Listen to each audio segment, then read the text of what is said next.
જય Swaminarayan. Good morning વિદ્યાર્થી મિત્રો, કેમ છો? चलो आज हम हिंदी विषय में पढ़ेंगे. कक्षा यानी धोरण 4 हिंदी विषय में आज हम मित्र के बारे में समझेंगे. पर मित्र के बारे में समझने से पहले हम एक कहानी सुनेंगे. तो कहानी सुनना है ना बच्चों? Yes, okay. तो अब हम कहानी सुनते हैं. बच्चों, वो कहानी का नाम है मित्र की कीमत. एक ये अनमोल कहानी मित्रता की है. तो हम समझेंगे मित्रता कैसी होती है.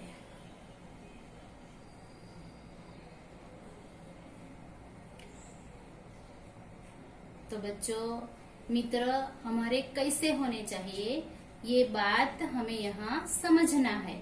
तो दो मित्र थे और दो मित्र में एक मित्र का नाम था रघुनाथ और दूसरा था निमाई. ये दोनों मित्र विद्यार्थी थे और एक विद्यालय में अध्ययन करते थे. दोनों में परस्पर बहुत गहरी मित्रता थी तथा दोनों ही मेधावी छात्र थे. मेधावी यानी बुद्धिशाली विद्यार्थी थे और बहुत पढ़ाई करते थे, बहुत मेहनत करते थे और इतनी लगन से पढ़ रहे थे. और अपने गुरुदेव से आज्ञा पाकर दोनों ने न्याय दर्शन पर अलग अलग पुस्तक भी लिखी. और एक दिन दोनों ने एक दूसरे की पुस्तक पढ़ी और रघुनाथ को निमाई की पुस्तक बहुत अच्छी लगी और उसने कहा, मित्र तुम्हारी पुस्तक तो अत्यंत आकर्षक है और तुम्हारी लेखन शैली जो है और विचार शक्ति के सामने मेरी पुस्तक तो कुछ भी नहीं है. इतना अच्छा आपने इस पुस्तक में लिखा है. इस तरह वो मित्र दोनों बातें कर रहे थे.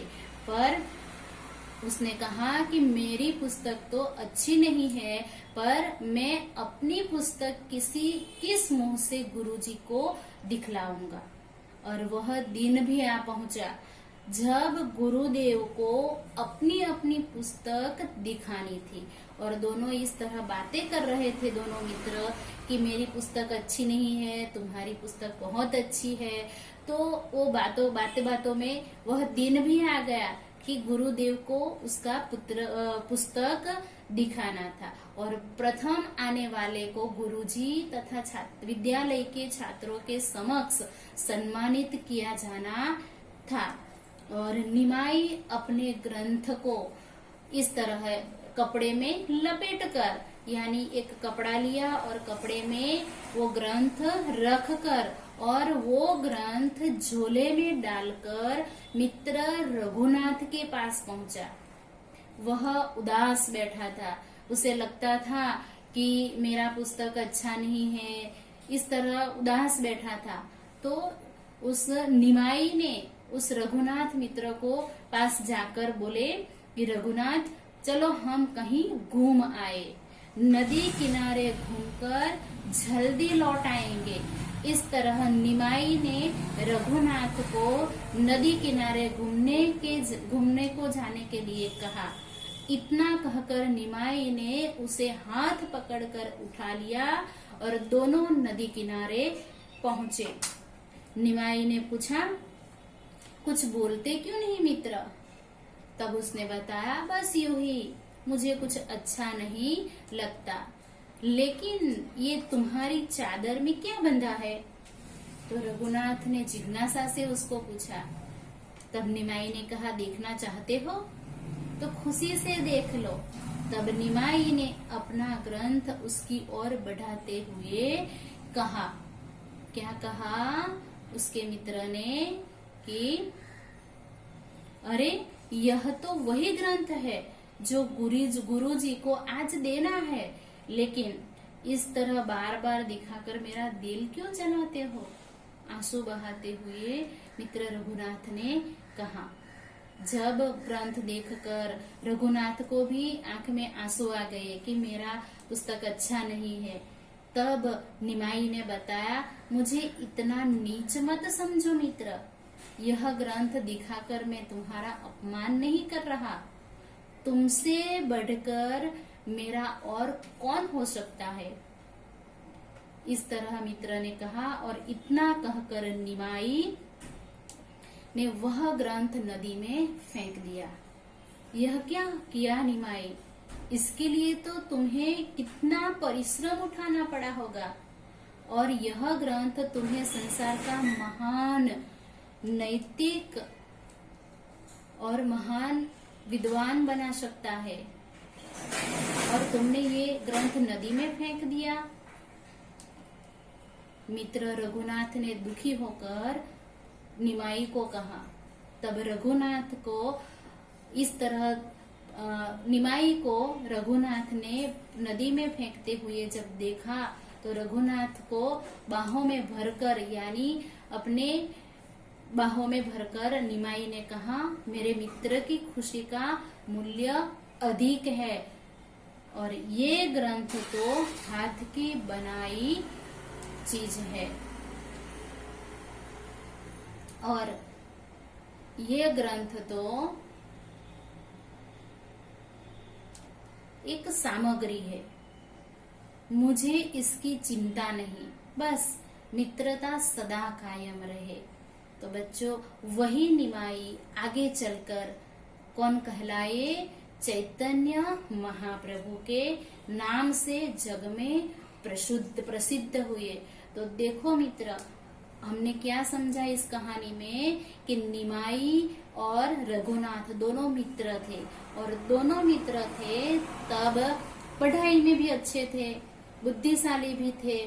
फिर भी निमाई ने अच्छा पुस्तक लिखा तो रघुनाथ को अच्छा नहीं लगा, और जब रघुनाथ ने कहा कि आपने तो बहुत अच्छा पुस्तक लिखा है, तब निमाई को लगा कि मेरा मित्र मुझसे कोई गलती ना हो जाए, मुझसे अच्छा लिख नहीं रहा है, तो मैं क्यों उसको जलाकर उसका मन नीच बताओ, यानी नीचा दिखाओ। और उस मित्र ने अपना लिखा हुआ ग्रंथ नदी में फेंक दिया। तो मित्र के लिए, मेरी मित्रता कायम रहे, इसलिए निमाई ने वह ग्रंथ नदी में फेंक दिया, और वही निमाई यानी वही आगे चलकर क्या कहलाए? चैतन्य महाप्रभु के नाम से जग में प्रसिद्ध हुए। तो बच्चों, इस कहानी, मित्रता की कहानी से हम आज समझेंगे, अपनी कक्षा में जो पाठ आ रहा है मेरा मित्र, उसके बारे में समझेंगे। ओके, तो बच्चों, हमने जो कहानी सुनी उस तरह हम समझेंगे कि अच्छा मित्र और सच्चा मित्र कैसा होता है। तो ये तो हमने समझा, पर मित्र, मेरा मित्र कैसा होना चाहिए और कैसा है, उसके बारे में हमें कुछ लिखना है, कुछ समझना है, तो वो हम अब समझेंगे। हम पढ़ते हैं, गोपाल मेरा अच्छा मित्र है। पहली पंक्ति में क्या लिखा है? गोपाल मेरा अच्छा मित्र है, यानी गोपाल मारो सारो मित्र छे। और वह एक चतुर लड़का है, અને તે एक चतुर होशियार छोकरो छे।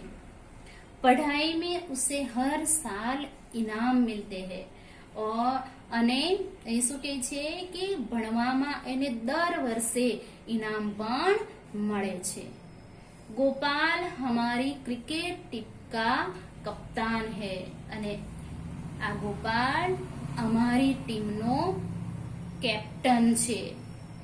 कैच लेने में गोपाल बहुत कुशल है, અને कैच पकड़वामां तो गोपाल खूब ज कुशल छे।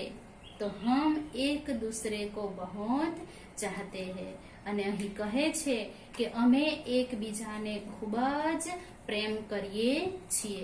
તો મિત્રો, અહીં આપણા મિત્ર કેવા હોવા જોઈએ? તો એક મિત્ર બીજા મિત્ર માટે કહે છે કે મારો મિત્ર ખૂબ સારો છે, ખૂબ હોશિયાર છે, એને દર વર્ષે ઇનામ મળે છે અને ક્રિકેટ ટીમનો કેપ્ટન પણ છે અને એક કેચ પકડવામાં ખૂબ જ કુશળ છે અને એકબીજાને અમે ખૂબ જ પ્રેમ કરીએ છીએ એમ અહીં સમજાવ્યું છે.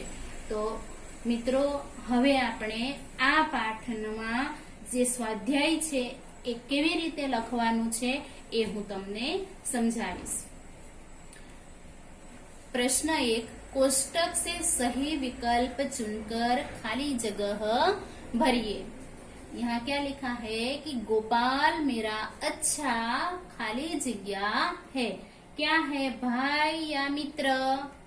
यस, क्या है, मित्र. तो खाली जगह में क्या लिखना है, मित्र.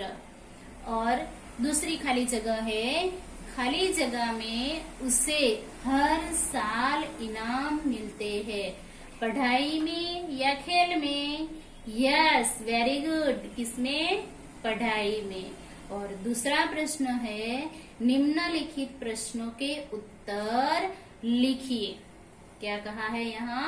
निम्नलिखित प्रश्नों के उत्तर लिखिए. तो हमें यहाँ प्रश्न का उत्तर भी हिंदी में ही लिखना है.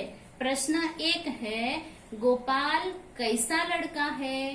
और यहाँ हमें उत्तर लिखना है कि गोपाल अच्छा लड़का है.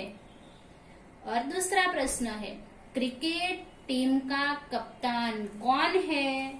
और आप सबको पता है कौन है क्रिकेट टीम का कप्तान? बोलो. यस, बोलो बेटा. कौन है? Very good, Gopal. तो हमें यहाँ उत्तर में क्या लिखना है? गोपाल क्रिकेट टीम का कप्तान है. और तीसरा सवाल है, किसमें गोपाल बहुत कुशल है? तो हमें क्या लिखना है यहाँ? यस, बोलो. हाँ, हमें यहाँ लिखना है कि गोपाल कैच पकड़ने में बहुत कुशल है. और ये हुए हमारे 3 प्रश्न के उत्तर. और आखिरी उत्तर है गुजराती प्रश्न के आगे उसका हिंदी शब्द कोष्टक से चुनकर लिखिए. यहाँ कोष्टक में दिखाई दे रहे हैं अच्छा, साल, सिर्फ, पढ़ाई. तो जो हिंदी शब्द आते हैं उसे हमें यहाँ गुजराती शब्द के सामने लिखना है. तो पहला है भणतर. भणतर यानी क्या? ये 4 ऑप्शन है, उसमें से बताओ. यस, क्या है? पढ़ाई. और दूसरा फक्त. फक्त यानी क्या? सिर्फ. क्या लिखना है यहाँ से? सिर्फ. और तीसरा है सारो. सारो यानी अच्छा. Very good. और वर्ष यानी साल. तो इस तरह हमें यह स्वाध्याय अपनी नोटबुक में भी लिखना है और अपने पाठ्य पुस्तक में जो खाली जगह दिखाई दे रही है वो भी हमें स्वाध्याय पोथी में यानी अपनी बुक में लिखना है. तो सबको समझ में आया ना कहाँ लिखना है? चलो, जय स्वामीनारायण.